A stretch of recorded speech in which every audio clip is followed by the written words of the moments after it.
With Governor Moore announcing a buyout program trying to incentivize state employees to leave, Republicans have been critical, saying this cost-cutting move should have been done sooner. Fox 45's Jessica Babb is breaking down the debate.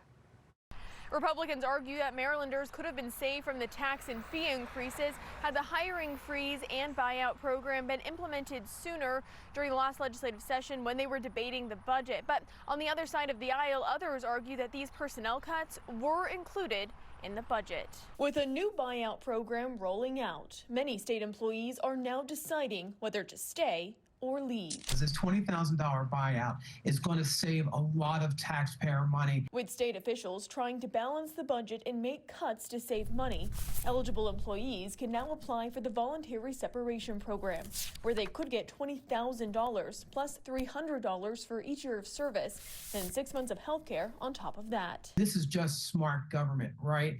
Is that you have to reduce the size of the state payroll, and that's what the governor is doing. In addition to a hiring freeze and eliminating vacant positions, it's a cost-cutting move designed to save $121 million.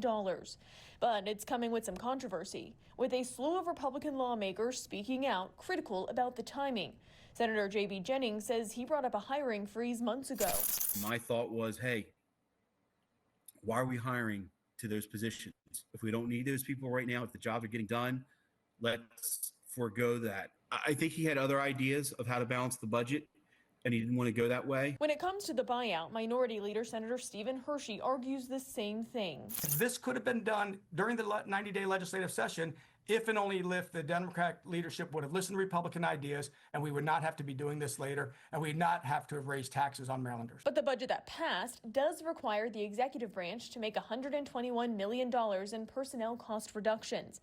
Senate President Bill Ferguson telling our media partners at the Baltimore Sun that as the budget was finalized, the legislature and Moore's administration knew there would be additional across-the-board cuts to balance the budget, and that lawmakers wanted to make sure the governor had the tools to implement them at his discretion.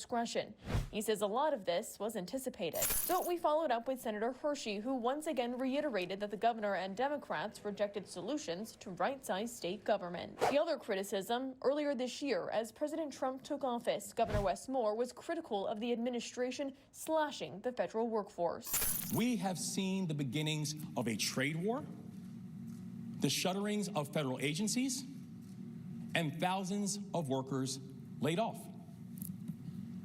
These ideological moves will have a distinct impact on hurting our middle class. And Governor Moore vowed to help those Marylanders, creating resources to help them in their job search. We are launching a push to recruit federal workers for open positions within our state government. But now, just months later, the hiring freeze is in place and state employees are being offered a buyout. Boy, we found something that Governor Moore and President Trump agree on. We gave the governor's office an opportunity to respond and ask for a statement, but so far we've yet to get one.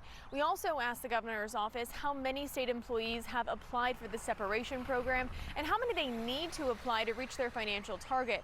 So far, we've yet to get that information. In Baltimore, Jessica Babb, Fox 45 News. Hi, I'm Maxine Stryker. Thanks for watching. Don't forget to like this video and subscribe to our channel and check out Fox Baltimore on social media to find more stories like this.